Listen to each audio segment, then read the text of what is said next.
Halo dede-dede cantik, halo abang-abang ganteng. Balik lagi di Bongkar Bro. Masih bersama Alit Suralit yang akan menemani kalian di video kali ini. Jadi hari ini kita kedatangan produk anyarnya dari Oase, yaitu jam tangan smartwatch yang baru launching tanggal 26 April 2021 kemarin kalau nggak salah ya. Jadi masih baru banget. Apa itu? Ini dia.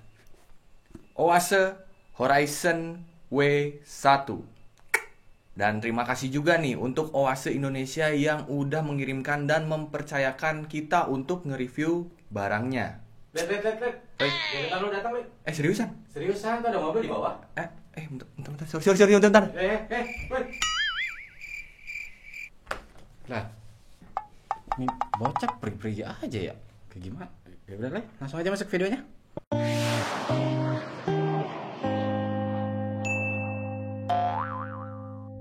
Nah, ini dia barangnya, guys. Harganya itu dibanderol 699.000 ya, let's say 700 ribuan.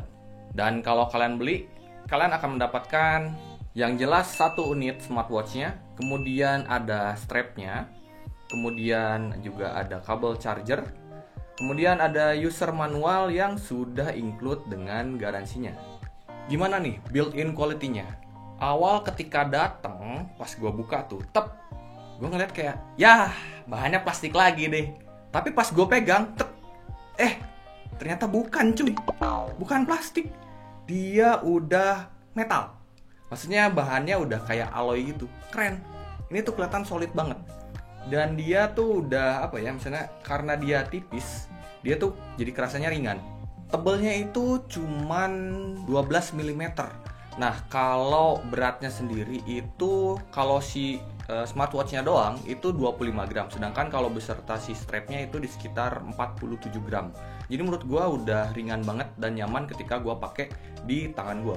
Sementara untuk bahannya si strapnya sendiri dia udah pakai silikon TPU. Dan gue coba untuk pakai itu udah nyaman banget ya. Maksudnya dia udah lentur dan tidak menyebabkan iritasi atau kayak gangguan alergi gitu di kulit kalian. Mantap.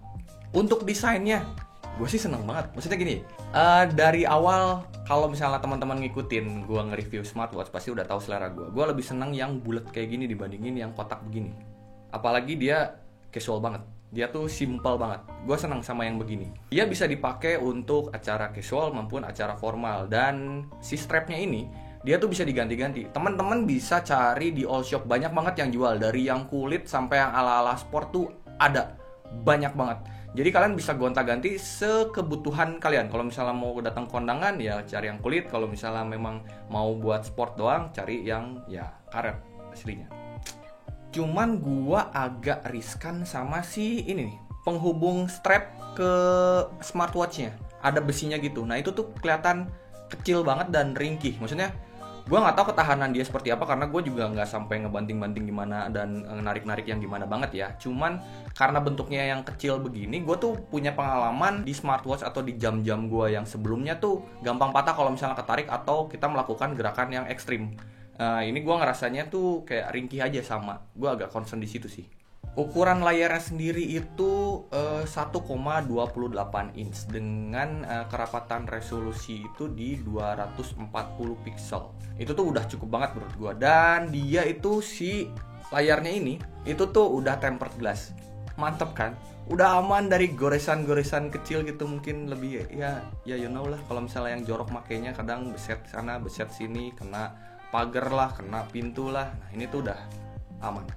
Nah terus juga gue tes di bawah matahari tuh ketika gue ngelihat jamnya tuh sama sekali nggak siwer gitu mata gue, maksudnya jelas banget. Dan karena dia brightness-nya tuh terang ya, jadi udah enak banget gitu ketika kalian lihat. Soalnya gue pengalaman sama beberapa smartwatch tuh susah kalau di bawah matahari, agak kayak bikin rabun jauh gitu.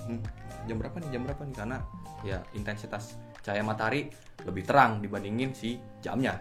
Sedangkan untuk fluidnya dia tuh udah smooth kalau kata gua, tapi gua nggak bisa bilang seresponsif itu. Jadi kayak ada delay ketika kalian ngegerakin tangan kalian tuh nggak sama persis sama tangan kalian, sama jari kalian gitu.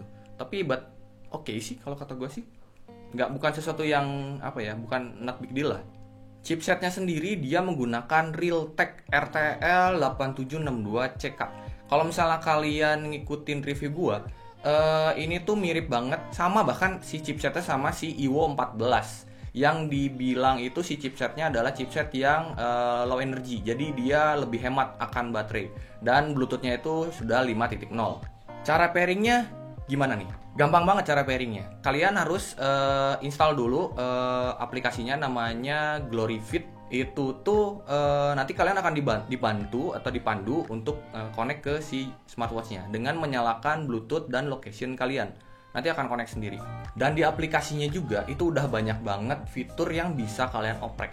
Dari goals kalian pengen sportnya kayak apa, terus settingan jamnya seperti apa, kalian lihat aja, pokoknya oprek-oprek sendiri aja deh. Salah satu yang paling penting di smartwatch juga adalah watch face-nya. Ya, ketersediaan watch face itu menjadi salah satu faktor yang lumayan mendukung. Nah, si Oase Horizon W1 ini smartwatch-nya di jamnya sih dia cuma ada 5. Dan menurut gue udah oke-oke sih. Tapi gue kaget ketika gue buka aplikasinya si GloryFit ini. Ternyata di dalamnya buset, banyak banget watch face-nya, banyak. Dan beda sama Evo 14 ya, sorry ini ya. Evo tuh sebelum diupdate tuh ya, masih yang updatean awal, dia tuh dikit banget, pelit banget. Sedangkan kalau HW-HW-an dia ada yang berbayar. Nah kalau ini enggak, semuanya gratis. Dan banyak, dan bagus-bagus, sumpah. Gua sampai bingung mau milih watch face-nya yang mana nih ya. Mau yang sport ada, mau yang elegan formal gitu ya ada. Gak ada obat lah pokoknya, mantap. Untuk baterainya dia dibekali dengan 160 mAh. Ya, untuk smartwatch sih sebenarnya 160 mAh tergolong kecil ya. Dia itu diklaimnya bisa 7 hari pemakaian dan standby itu sekitar 15 hari. Tapi setelah gua tes, dia kalau full push notification ya itu sekitar 5 harian sih. Ya let's say gini deh, kalau gua bandingin lagi sama Evo 14, Evo 14 baterainya lebih besar, sekitar 220 mAh. Tapi habis baterainya sama juga, 5 hari juga. Ini sih jadi pertanyaan besar buat gue ya, kenapa si Evo baterainya lebih boros dibandingin ini. Sedangkan untuk charging time-nya dia itu sekitar 2 jam. Lagi-lagi lebih cepat daripada Evo yang baterainya 220 mAh. Lebih lama dia bisa sampai 4 jam bahkan.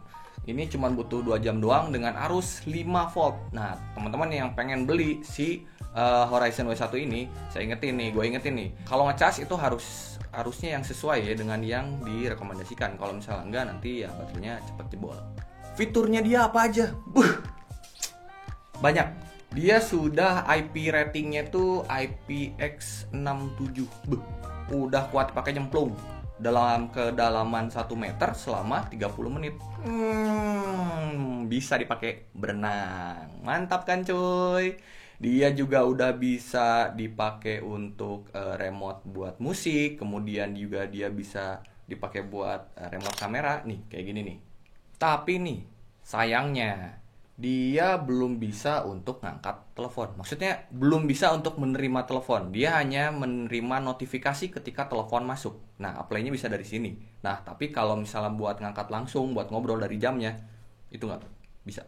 Terus untuk jumlah karakter di push notification message kayak di Line, terus di WhatsApp, itu tuh udah lumayan panjang kalau menurut gua karakternya. Jadi kalau misalnya ada chat atau message yang agak panjang tuh, masih bisa kebaca di sini, nggak kayak Evo sama HW yang bener-bener terbatas. Terus dia juga sudah dilengkapi dengan 24 mode sport. 24 mode sport tuh gua swipe itu sampai bingung juga nih apaan, tiba-tiba ada badminton, ada yoga, buset ya banyak banget, nggak sekalian main catur ada juga gitu kan, biar mantap gitu. Terus untuk push weather-nya dia udah akurat menurut gua. Misalnya dia bisa ngikutin apa yang ada di device kita yang kita connect ya, smartphone kita gitu. Soalnya gua ngalamin push weather yang salah kayak di si HW16 itu aplikasinya agak ngaco. Jadi kayak ngedeteksi cuaca di area gua tuh kayak 3 derajat. Ya kali gua di kulkas 3 derajat. Gelo. Belum cukup sampai di situ. Dia juga punya 24 jam heart rate monitor, body temperature, oxygen level, blood pressure dengan sensor 3 axis acceleration-nya. Yang menurut gua tetap tidak seakurat itu sih, karena ya dia juga bukan medical device dan tidak punya sertifikasi medical device. Tapi let's say dia bisa benar-benar membantu kita untuk memonitor keadaan tubuh kita. Itu sih udah keren menurut gua. Dia sih memang belum dilengkapi dengan GPS. Jadi masih tergantung sama handphone kita, sama smartphone kita. Nah, makanya itu kalau misalnya buat hitungan stepping itu masih ngaco-ngaco sih. Misalnya buat gua tuh nggak bisa seakurat itu kalau gua ukur ya. Karena ya tahu sendirilah kalau misalnya buat GPS handphone kan kadang-kadang suka sway itu, suka geser-geser. Nah, itu yang mengakibatkan dia itu tidak bisa seakurat itu dalam menghitung stepping. Tapi kerennya dia bisa mencari handphone kita kalau misalnya kita lupa nyari handphone. Iya, dia bisa find my device. Nih ya, gua kasih contoh ya. Nih handphone gua taruh sebelah sini. Ini settingan di find ya. Terus kita pencet agak lama nih, sampai dia geter. Nah, tuh. Langsung bunyi handphone gua. Nah, itulah contohnya kayak tadi ya. Sorry kalau misalnya langsung di-cut, takut copyright. Ntar nggak dapet duit. Oke, kesimpulannya. Kalau misalnya kita ngelihat nih dari fiturnya dia yang seabrek, kemudian built-in quality-nya yang menurut gua udah oke ya dibandingin smartwatch yang lain gitu. Maksudnya di jajarannya dia itu banyak yang ngasih rada-rada ngacok menurut gua. Gua sih bisa merekomendasikan ini ke teman-teman. Bisa, karena dia kalau misalnya dibandingin sama Evo 14 juga gua pikir ya mungkin Evo 14 memang seharga lah, selevel sama dia. Tapi dia udah bisa ngangkat telepon gitu. Tapi kalau menurut gua kayak dari baterai terus dari fitur sportnya si Horizon W1 ini dia menang. Ini menang dibandingin si Evo 14. Cuman ya memang tidak segaya si Evo 14 yang ngejar ke Apple ya. Cuman kalau misalnya kita ngelihat harga nih 699.000 which is 700.000 lah ya. Gua sih agak gimana gitu. Maksudnya kan gua anak kerehoren ya. Perhitungan nih kalau misalnya mau beli tuh apa ya, nggak asal beli, ngitung nih yang bagus beli apa gitu. Nah, buat kaum mending, gua kasih saran nih. Ada smartwatch yang masih made in China sebenarnya gitu. Tapi kalian cuma nambahin 150.000 dari ini, kalian udah dapetin smartwatch yang dia itu built-in GPS. Jadi udah ada GPS-nya di jamnya. Kemudian IP ratingnya atau ketahanan water resistance-nya ini udah 5 ATM, which is itu 50 meter. Bayangin dia jauh banget ya, ini cuma semeter, yang itu 50 meter. Kemudian juga dia sudah bisa dipakai teleponan. Yang ini enggak, cuman beda 150.000. Dan baterai lebih awet. Balik lagi ke kebutuhan dan selera teman-teman sih, maksudnya ya gue mah apalah gitu, cuman tukang review doang kan ya Dan ya. Gue mengajukan opini aja gitu. Pilihannya ada di tangan kalian. Ya kira-kira seperti itu deh. Oke deh, segini aja videonya. Sorry kalau misalnya ada yang kurang-kurang ya. Sorry kalau misalnya kurang detail karena ngejar durasi. Sorry kalau misalnya ada ya, salah-salah kata. Buat teman-teman yang suka untuk konten-konten kayak gini, konten-konten kayak Bongkar Bro, boleh dong subscribe Bongkar Bro biar kita makin semangat bikin videonya. Kalau gitu Alit Suralit undur diri. Assalamualaikum warahmatullahi wabarakatuh. Gebetan lu. Udah dodol, kagak ada gebetan gua, mana? Gebetan mulu, ngimpi.